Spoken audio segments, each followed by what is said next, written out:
നമസ്കാരം, ഞാൻ സേതുലക്ഷ്മി. കൗമുദി ഹെഡ്ലൈൻസിലേക്ക് സ്വാഗതം. Powered by ARMC, presented by Lunas. America പറയുന്നു, ഇന്ത്യ കേൾക്കുന്നു.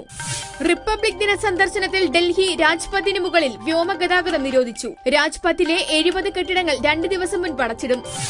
നിരോധനം അമേരിക്കയുടെ ആവശ്യം പരിഗണിച്ച്. പരേഡിൽ പങ്കെടുക്കുന്ന യുദ്ധവിമാനങ്ങൾക്ക് നിരോധനമില്ല. 3 ദിവസത്തെ സന്ദർശനത്തിനായി ഒബാമ ഇന്ത്യയിലെത്തുന്നത് 25-ന്. മഹാത്മാഗാന്ധിയുടെ അന്ത്യവിശ്രമ സ്ഥലമായ രാജ്ഘട്ടിൽ ഒബാമയും മോദിയും ഒന്നിച്ച് സന്ദർശനം നടത്താനും ആലോചന. ഇതൊന്നും ഒരു തെളിവല്ലെന്ന് മുഖ്യൻ. കോഴ ആരോപണങ്ങളിൽ മാണിക്ക് പൂർണ്ണ പിന്തുണയുമായി മുഖ്യമന്ത്രി ഉമ്മൻചാണ്ടി. ഇപ്പോഴത്തെ ആരോപണങ്ങൾക്ക് തെളിവില്ല. ബാർ ഉടമകൾ തന്നെ ആരോപണങ്ങൾ നിഷേധിക്കുന്നു. ബഡ്ജറ്റ് അവതരിപ്പിക്കുന്നത് KM മാണി തന്നെ. മാണിയെ പുറത്താക്കണമെന്ന ആവശ്യം മുഖ്യൻ തള്ളി.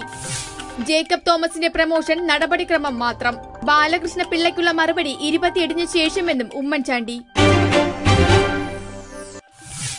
നേരറിയാൻ വരേണ്ടത് CBI തന്നെ.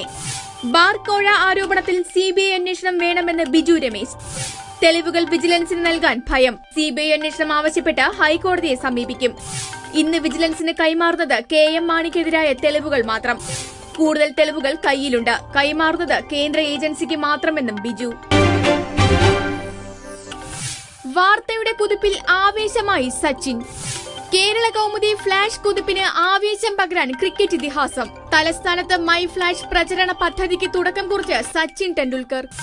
ഫ്ലാഷ് മധ്യാഹ്ന പത്രം 10ാം വാർഷിക വേളയിൽ ആവിഷ്കരിച്ച പദ്ധതിയുടെ ഉദ്ഘാടനം സച്ചിൻ നിർവഹിച്ചത് റൺ കേരള റൺ അംബാസിഡറായി എത്തിയപ്പോൾ. സച്ചിനൊപ്പം ഉദ്ഘാടന ചടങ്ങിൽ ഒളിമ്പ്യൻ ഷൈനി വിൽസണും. മൈ ഫ്ലാഷ് പ്രചരണ പരിപാടിയുടെ സ്പോൺസറായി Alsaj group chairman Sajid. Kaumudi headlines powered by ARMC, presented by ലൂണാസ് സമാപിക്കുന്നു. അടുത്ത ഹെഡ്ലൈൻസ് 1 മണിക്കൂറിന് ശേഷം. നമസ്കാരം.